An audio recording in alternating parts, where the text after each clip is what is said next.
wanted to start the conversation by saying this is going to hopefully be a dialogue that we take to national media, which would be more or less consumer media. So that would be the audience that we would be reaching out to, like the general public, to educate them on what they should know and what they should learn to do. So this particular topic is about what all men should know about their heart health and the coronavirus.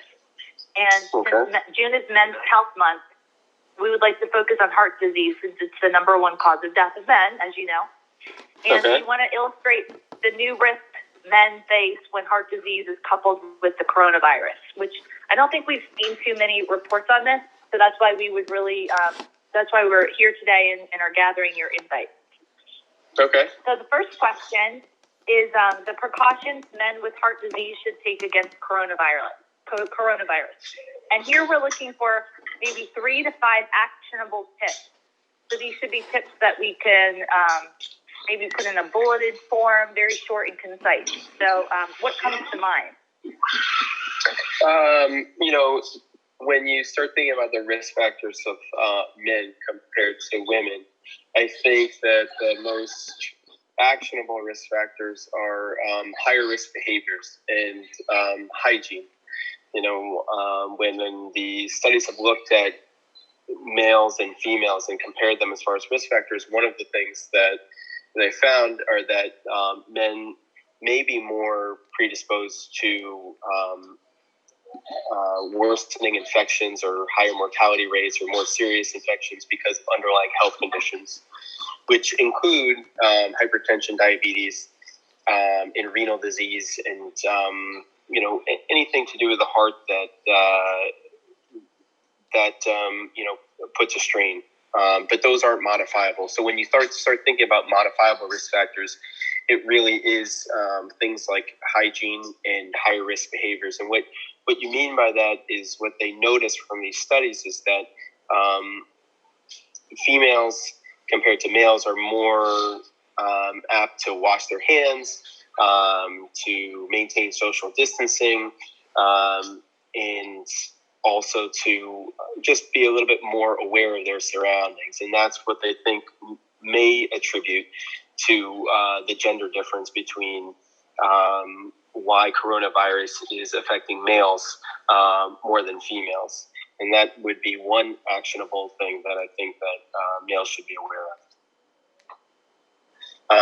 Another one that I think is important is that females are more apt to ask for help or call for help or be more attuned to their symptoms as opposed to males that would maybe diminish them or not really talk about them right away and not seek for help in a way that females would. And this is, again, all on the premises when you look across the board, whether you're looking at the original studies from Wuhan or Italy or New York, males have been way more predisposed to getting coronavirus and have more susceptibility in terms of mortality rates. And this is one of the things that they've looked at.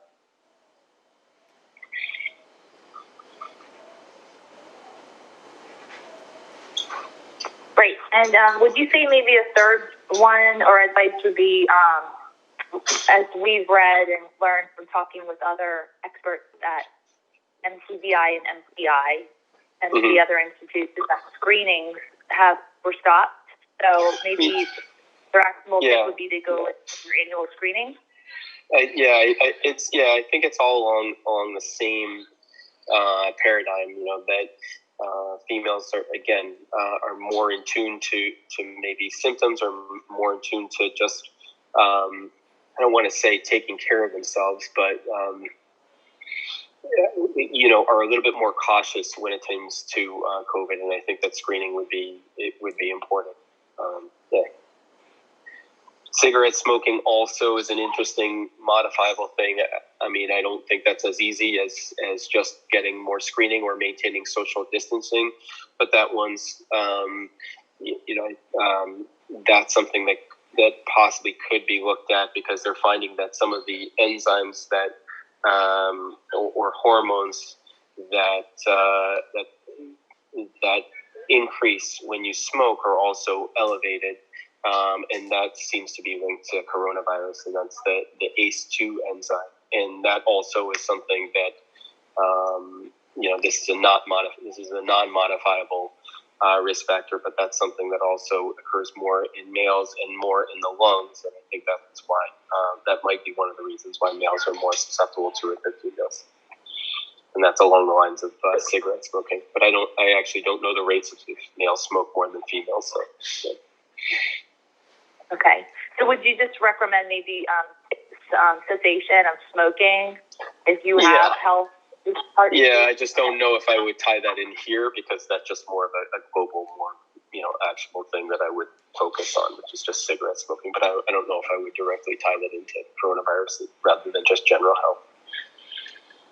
Okay. Heart health, that is. Yeah. The next question I have for you, coronavirus symptoms, and we may have already covered it, so let me just look at this again. Coronavirus symptoms men with heart disease should be aware of, and when it is recommended to seek medical treatment. So what are some symptoms that men have with heart disease have, and maybe what, if there's any advice you have, perhaps if you're more susceptible to, if you're more at risk for heart disease, when it's really necessary to take notice. So general symptoms, and then the ones that would be the most dangerous, if you will. Are you talking about specifically? So, are you talking about specifically with? So you're talking specific to coronavirus symptoms. You're not talking about specific to heart health disease, because that's a whole other. Yes, it's coronavirus symptoms. If you are at risk for heart disease, that you should be aware of, and when it's really critical to seek medical treatment.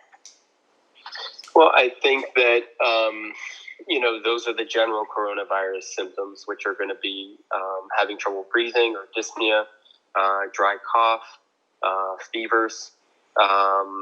And those are the ones that I would really focus on. Some of the others that have been reported in the news, I think I wouldn't personally,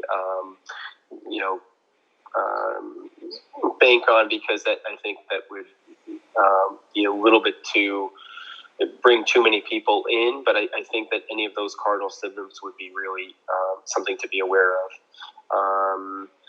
And the other thing that's also really important is, again, this is a flu-like illness. So, and it's going to be later on when flu season comes around, it's going to be hard to distinguish between the two. So the myalgias or body aches is something that's really important in terms of coronavirus to be aware of.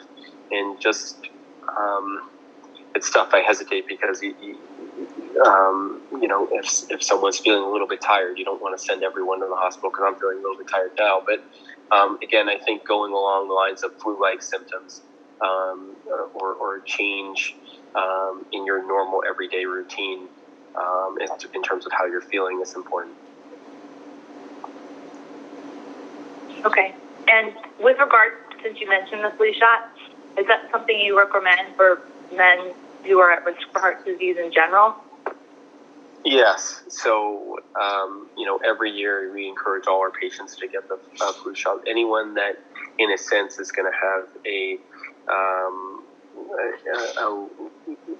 is going to be more predisposed are going to be people with underlying conditions. So if getting the flu shot is important. It's just going to be like, are people with, once we get the coronavirus vaccine, are you going to get the coronavirus vaccine? Everybody's going to get that.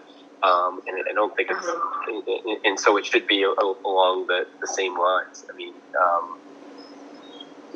anybody with an underlying predisposed condition should get the flu shot. I think it saves a lot of lives, and people with heart disease are just more susceptible, just like other people with other chronic conditions are more susceptible, and they should definitely get that.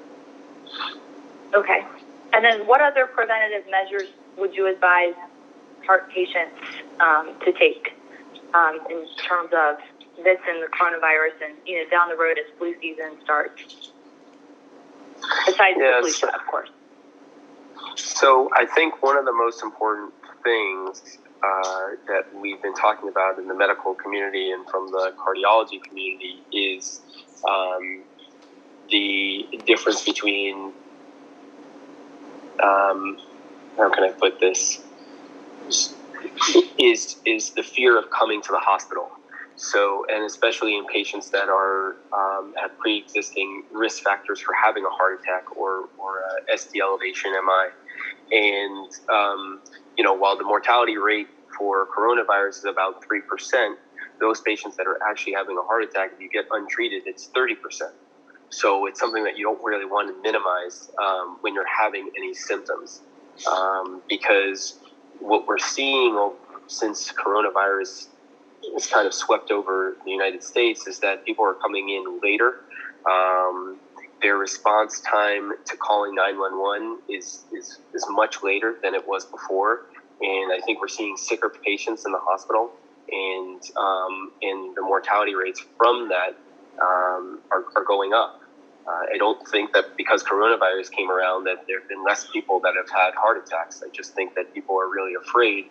But I think it's really important to realize that while, that getting untreated for a serious heart issue, whatever you want to call it for the general audience, whether it's a heart attack, a STEMI, is way more important than the risk of, having coronavirus. I mean, in the hospital, everybody should know that, across the United States and in Baptist, everybody is doing a great job as far as testing the patients, making sure that you're minimizing exposure from anyone that's new coming into the door to anyone that's around. And so again, anyone that's coming in, that anyone that thinks that they're having a serious issue shouldn't hesitate to call. And the sooner that we can get to those patients, the better. Because again, the effects on their health, are affected with as soon as we can get them into the right situation if they are having a heart attack. And the right situation would be to do whatever diagnostic tests or procedures that we need to do. Great, thank you. The last question I had, what we already covered, it was basically any recent stats or data to support that men are more at risk of coronavirus. And you've shared that already. Yeah. So I guess the only other thing, we did kind of a recent pitch on hypertension and just at home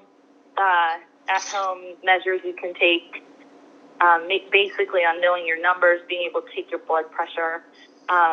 Is there anything else like at home that these patients can do, but aside from being aware and seeking help when warranted? I mean, I think one of the the thing that comes to mind right away is that with coronavirus, one avenue that has completely opened up is telemedicine. So if you're having issues or if you're having questions, now you have way more access to your cardiologist than you had before. And I think that's an avenue that is going to change for the better. And so instead of waiting around maybe for an appointment or you're, worried about how to get back and forth or take time from work, I mean, you can have telemedicine visit from work, you can have telemedicine visit from home. And I think that would really change is really going to change the healthcare system and the dynamic, not just in cardiology, but for any doctor if you're concerned for the better.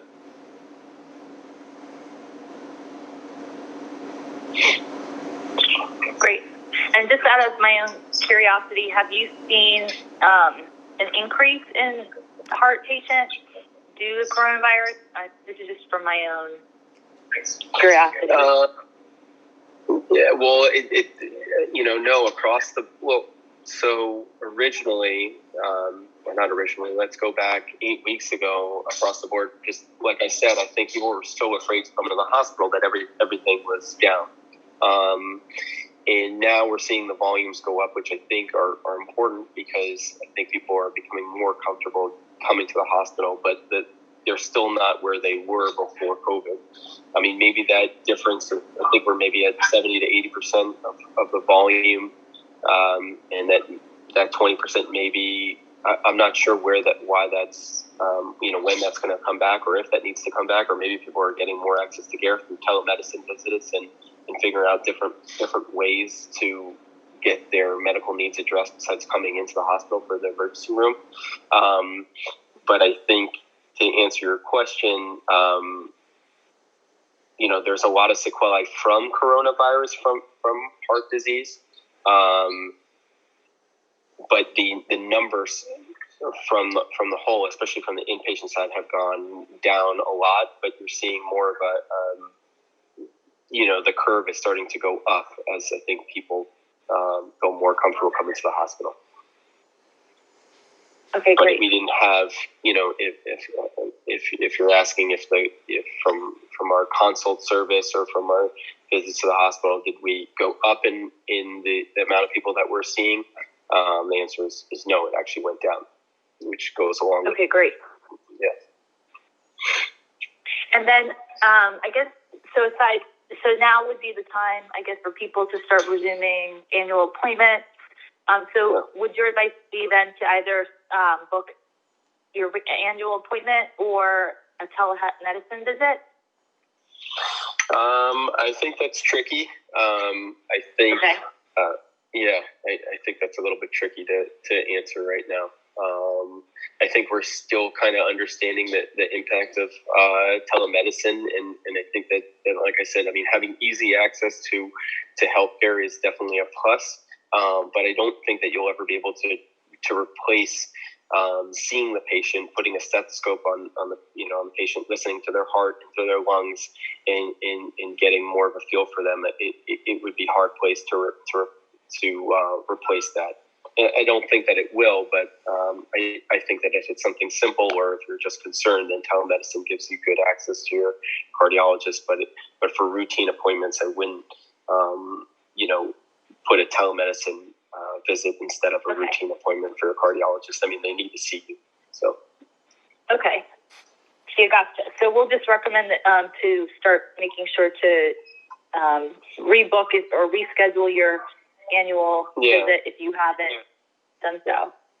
And just from my understanding too, our heart disease patients, do they come more than annually, or how often is it advised for these patients to see their physician or their cardiologist?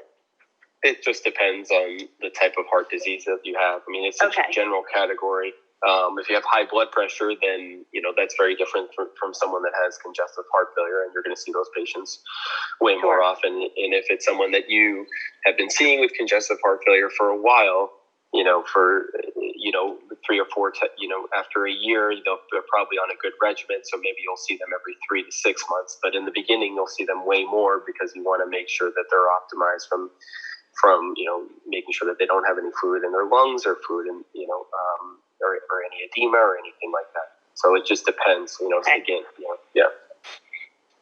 Based on your case. Okay, great. Yeah.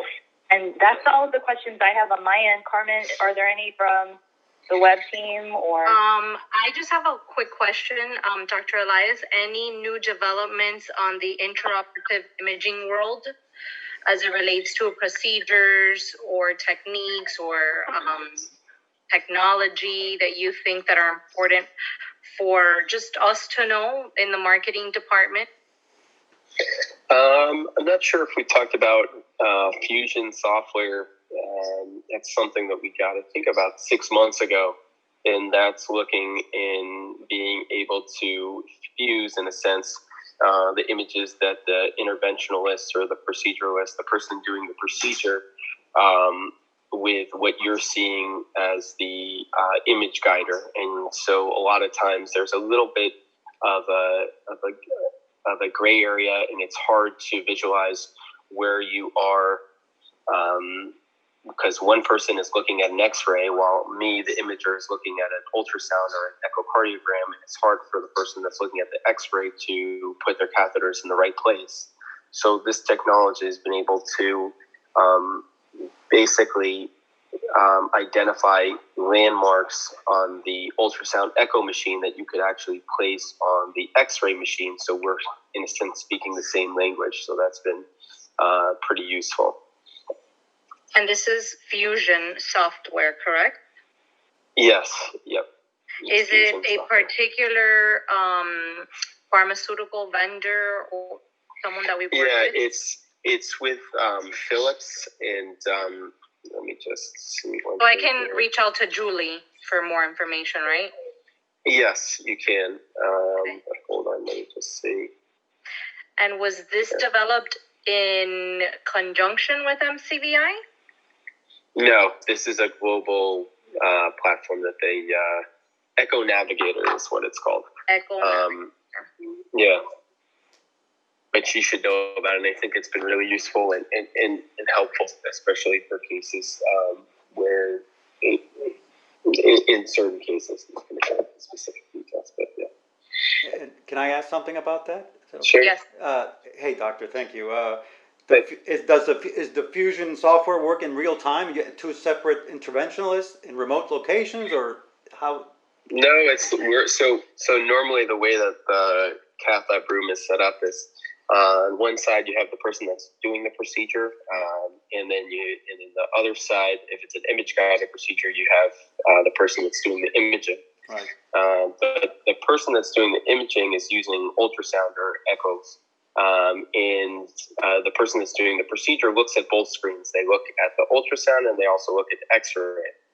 But the way that this software, the concept behind this software is where exactly is that point that you're looking at on the ultrasound in relation to the X-ray, which is what they're somewhat more comfortable using and directing. So they're able to, in a sense, fuse the software.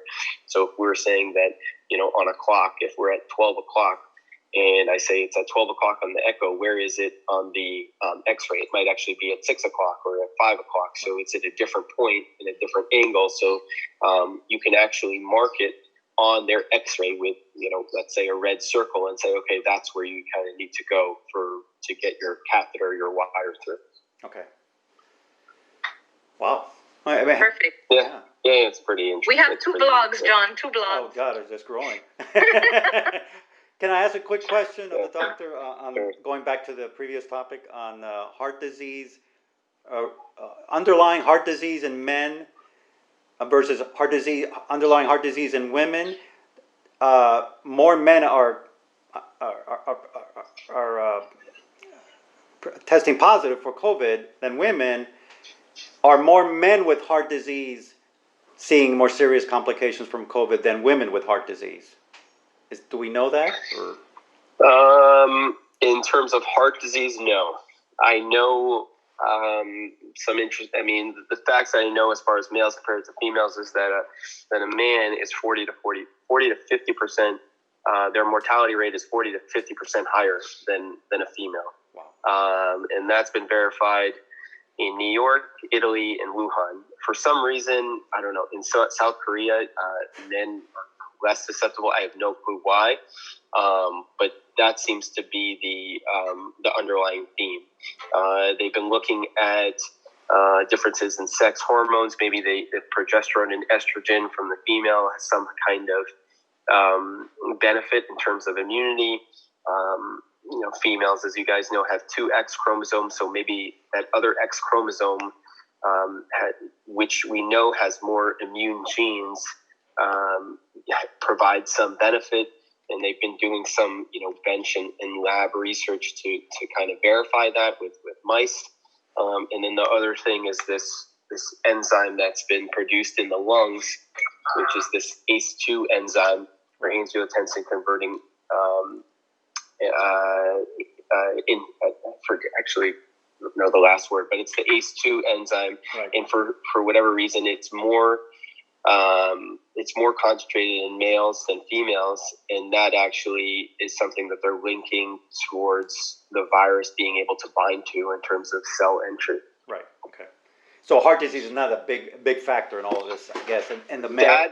Yeah, so that I can't. Yeah, so your general question, I couldn't answer. I can just tell you what I can tell you. And then you said earlier that women tend to take care of themselves more than women especially in terms of things like smoking and lifestyle, maybe, but also going to see the doctor. Hygiene, the social distancing, all that stuff. Hand washing. I mean, that's what some of the studies are showing. But even before the the coronavirus. Yeah. I mean, men were less likely to get their checkups. I mean, we've learned Yes. about that. Yes. And, Yeah. and Yep. Father's Day coming up, I guess, what is there a message for, especially for men with underlying health issues that, you know, about getting their checkups and I know everyone's just getting back to business, but is there a message for men who may be a little hesitant to, you know, even, you know? Nothing more than I guess anyone else would say. I mean, you know, I think it's important to know the risk factors, and just from knowing those risk factors, I think that it helps with your decision process as far as like when to seek treatment, and maybe, you know, not to hold back on these symptoms if you do, and be more aware of them. And there's nothing wrong with, you know, if you have any types of symptoms that are concerning. I wouldn't say any. I'm getting a little nervous, and then we're going to send everybody to the ER. But if you have symptoms that are concerning, as some of the ones that we listed, then there's something wrong with getting a test, and for you and for anybody around you, so you don't have to keep spreading so you don't have to put other people at risk. Okay. Thank you very much. Okay. Yeah. All right. Elias, Thanks, guys. thank you so much. This has been great. I think we may have 2 blogs, right, John? Okay. Yep. I'm going to reach out to Julie for more information on the Echo Navigator, but that's great. And Thank you so much. And I might email you a question about that, a follow-up question about that. Sure. Thank you. No problem. Have a great weekend. Thank you so much. Bye. Take care. Bye. Bye.